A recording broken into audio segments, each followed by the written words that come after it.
यदि आप अर्धवार्षिक परीक्षा में 80 में 80 नंबर प्राप्त करना चाहते हैं और यदि हो गया है तो अपना नंबर चेक करना चाहते हैं और इसका यदि PDF चाहते हैं तो इस वीडियो को लास्ट तक देख। टेल्स में आप लोगों का स्वागत है और अर्धवार्षिक परीक्षा का मॉडल प्रश्न पत्र जो है अपलोड कर दिया गया है, जिसका लिंक जो है डिस्क्रिप्शन बॉक्स में दिया गया है, वहाँ पे जा करके आप देख सकते हैं।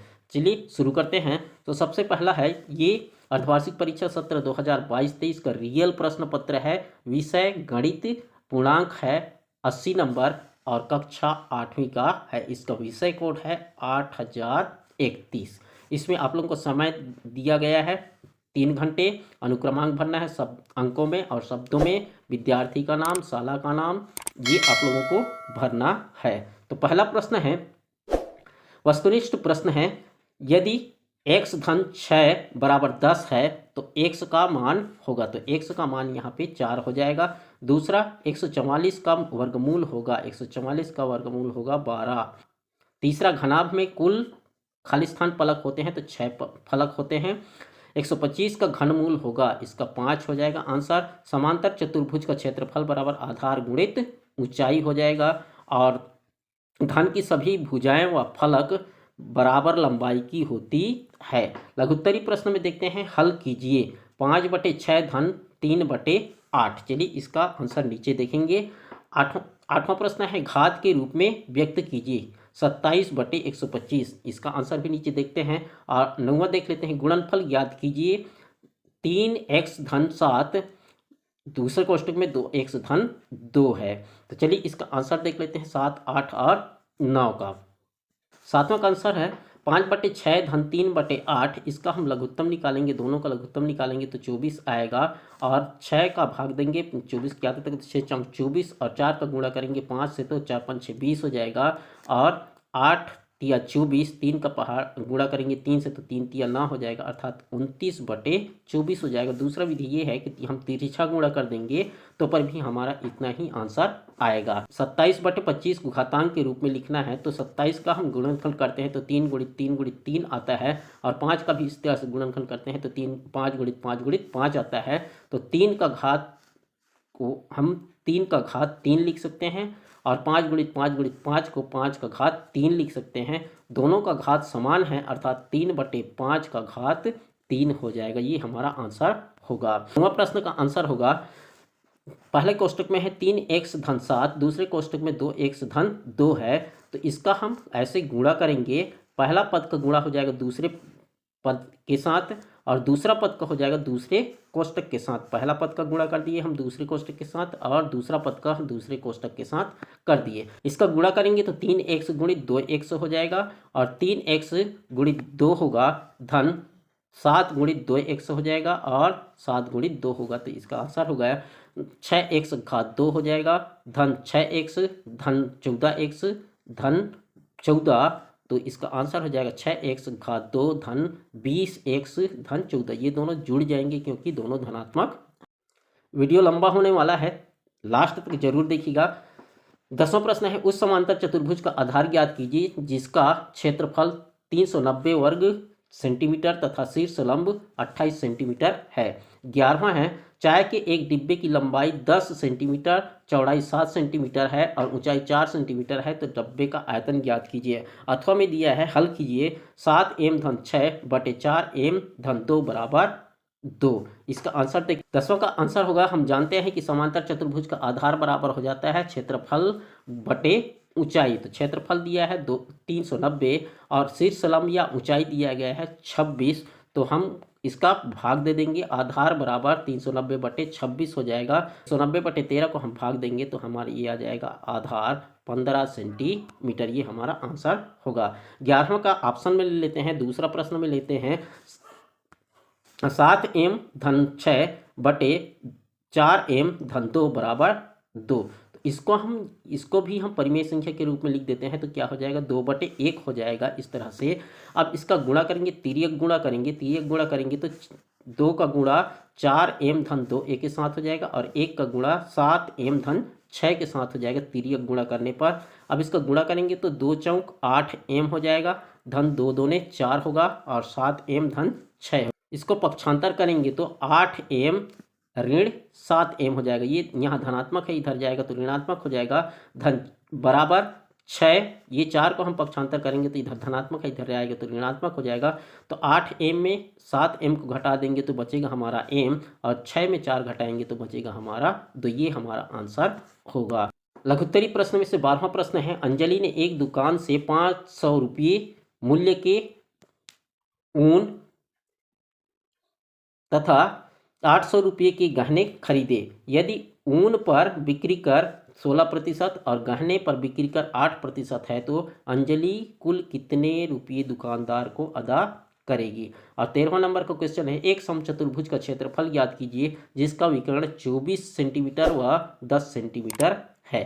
तो 12 का हल देखते हैं। 500 रुपये के ऊन खरीदे और 800 रुपये की गहने खरीदे तो ऊन पर बिक्री कर 16% है तो 500 गुणित 16/100 हो जाएगा। इसको हम कैंसिल आउट करेंगे तो हमारा आ जाएगा 80 रुपये, और गहने पर बिक्री पर 8% है तो 800 गुणित 8/100 हो जाएगा। इसको हम कैंसिल आउट करेंगे तो हमारा आ जाएगा 64 रुपये। तो कुल कर हो गया 80 धन 64 बराबर 144 रुपये।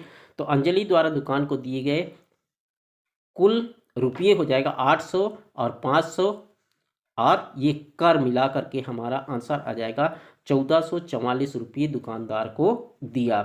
13वां नंबर का आंसर होगा, दिया गया है प्रथम विकर्ण D1 बराबर 24 सेंटीमीटर और द्वितीय विकर्ण D2 बराबर 10 सेंटीमीटर। तो समचतुर्भुज का क्षेत्रफल बराबर हो जाता है 1/2 गुणित D1 गुणित D2। तो 1/2 गुणित 24 गुणित 10, तो इसको हम कैंसिल आउट करेंगे तो हमारा आंसर आ जाएगा 120 वर्ग सेंटीमीटर समचतुर्भुज का क्षेत्रफल। ये हमारा आंसर होगा।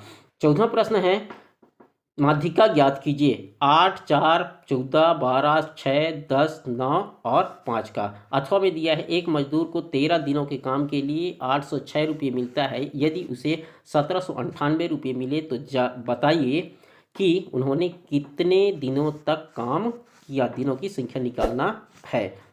माध्यिका ज्ञात करना है। दिया गया है, आंकड़ा दिया गया है 8, 4, 14, 12, 6, 10, 9 और 5 दिया गया है। तो सबसे पहले दिए गए आंकड़ों को आरोही क्रम में रखने पर, आरोही क्रम में रखेंगे इस तरह से, तो यहाँ पर इनकी संख्या गिन लेंगे 1, 2, 3, 4, 5, 6, 7, 8। तो यहाँ 8 है, अर्थात यहाँ पर 8 सम संख्या है। तो सम संख्या के लिए माध्यिका निकालने के लिए सूत्र हो जाएगा हमारा माध्यिका MD बराबर n/2वां पद का मान धन n/2 धन 1वां पद का मान बटे 2। ये हमारा सूत्र होगा। इस सूत्र की सहायता से हम इसका मान निकाल सकते हैं।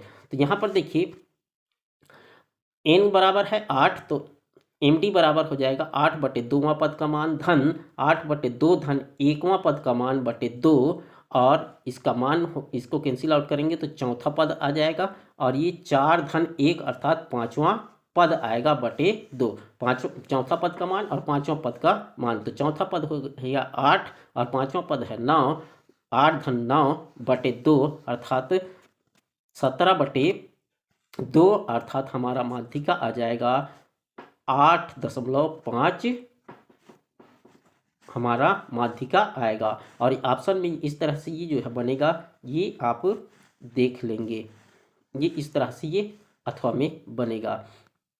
प्रश्न 15वां है, जसपुर के एक विद्यालय में कक्षा 6 से कक्षा 10 तक पढ़ने वाले विद्यार्थियों की संख्या निम्नांकित है। इसको वृत्ताकार रेखाचित्र में दर्शाइए। 6वीं का 216, 7वीं का 180, 8वीं का 150, 9वीं का 110 और 10वीं का 64। 16वां नंबर का प्रश्न है, 1000 रुपये का 10% वार्षिक दर से चक्रवृद्धि ब्याज ज्ञात कीजिए। चलिए देखते हैं 15 और 16 का। प्रश्न 15वां का हल हो जाएगा। कुल विद्यार्थी हैं 216, 180, 150, 110, 64। तो इनको जोड़ेंगे तो हमारा आ जाएगा 720। तो संपूर्ण वृत्त 720 छात्रों का प्रतिनिधित्व करता है, इसलिए 720 छात्रों के लिए वृत्त के केंद्र पर कोण बनाया जाता है। अर्थात वृत्त के कोण पर केंद्र होता है कितने का, कितने अंश का होता है, 360 का होता है। तो एक छात्र के लिए केंद्र पर बना कोण हो जाएगा 360/720। कक्षा 6 के छात्रों के लिए केंद्र पर बना कोण बराबर हो जाएगा 360/720 गुणित 216। तो इसको हम कैंसिल आउट करेंगे तो 108 अंश आएगा। उसी तरह से 7वीं के लिए केंद्र पर बना कोण 360/720 गुणित 180 होगा। इसको कैंसिल आउट करेंगे तो हमारा आ जाएगा 90 अंश, और 8वीं के लिए आ जाएगा 75 अंश, और 9वीं के लिए आ जाएगा, 9वीं का संख्या है 110, तो 110 से गुणा करेंगे तो 55 अंश होगा, और 10वीं के लिए 64 है तो 64 से गुणा करेंगे तो 32 अंश होगा। इस तरह से हम अंश निकाल लेंगे, और अंश निकाल करके ये वृत्त बनाएंगे। इस वृत्त में अंश निकाल के वृत्त बनाएंगे, और इस वृत्त में हम क्या करेंगे, ये कोण बनाते जाएंगे। ये 6वीं के लिए एक रेखा खींच करके तो ये 108 अंश का कोण बनाया, यहाँ से चांद रख करके ये 98 अंश 90 अंश का कोण बनाया, फिर यहाँ से 75 अंश का कोण बनाया, और ये 55 अंश का कोण बनाया। इस तरह से ये पाई चार्ट कहलाता है, या वृत्ताकार लेखाचित्र। इस तरह से ये वृत्ताकार लेखाचित्र कहलाता है। प्रश्न क्रमांक 16 का आंसर हो जाएगा, ज्ञात है मूलधन बराबर 1000 रुपये, दर बराबर दिया गया है 10% और समय दिया गया है 1 वर्ष। चक्रवृद्धि ब्याज ज्ञात। चक्रवृद्धि ब्याज बराबर हो जाएगा मूलधन बड़े कोष्टक में, छोटे कोष्टक के अंदर 1 धन दर बटे 100 घात समय ऋण 1। ये हमारा सूत्र है। इस सूत्र की सहायता से हम ज्ञात कर सकते हैं। ये जो है बनाया गया है, इस तरह से आप ज्ञात कर सकते हैं, और इसका आंसर आ जाएगा हमारा 100 रुपये। चक्रवृद्धि ब्याज आएगा हमारा 100 रुपये। और लास्ट क्वेश्चन है, उस समांतर चतुर्भुज का आधार ज्ञात कीजिए जिसका क्षेत्रफल 240 वर्ग सेंटीमीटर तथा ऊंचाई 8 सेंटीमीटर है। और बी है, एक टोकरी में 10 सेब, 8 अनार और 12 अमरूद है, तो टोकरी में से एक सेब निकालने की प्रायिकता क्या होगी। और अथवा में दिया गया है, एक आयताकार खेल का मैदान 35 मीटर गुणित 25 मीटर माप का है। इसके बीचों बीच की लंबाई के समानांतर 3 मीटर चौड़ा और चौड़ाई के समानांतर 2 मीटर चौड़ा रास्ता है। रास्ते का क्षेत्रफल ज्ञात कीजिए। चलिए इसका आंसर देखते हैं। चतुर्भुज का आधार बराबर क्षेत्रफल बटे ऊंचाई हो जाएगा। आधार दिए, क्षेत्रफल दिया गया है 240 वर्ग सेंटीमीटर और ऊंचाई दिया है 8 सेंटीमीटर, तो आधार बराबर हो जाएगा 240/8 अर्थात 30 सेंटीमीटर होगा। दूसरा है इसी में 17 का ब में, टोकरी में कुल फल है 10 सेब धन 8 अनार धन 12 अमरूद, कुल फल है 30, तो एक सेब निकालने की प्रायिकता हो जाएगी 10/30 अर्थात प्रायिकता 1/3 होगी। और ये जो है ऑप्शन में अथवा में दिया गया है, इस तरह से इसका आप आंसर लिख सकते हैं। ये वीडियो आप लोगों को अच्छा लगा होगा। यदि अच्छा लगा तो अपने दोस्तों के साथ शेयर कर दीजिए। इसका PDF डिस्क्रिप्शन बॉक्स में टेलीग्राम पर लिंक दिया गया है, वहां से आप डाउनलोड कर सकते हैं। यदि अच्छा लगा तो एक लाइक ज़रूर कीजिएगा और अपने दोस्तों के साथ शेयर कर दीजिएगा। और अभी तक चैनल को सब्सक्राइब नहीं किए हैं तो सब्सक्राइब कर दीजिएगा। मिलते हैं एक नई वीडियो के साथ, तब तक के लिए जय हिंद जय भारत।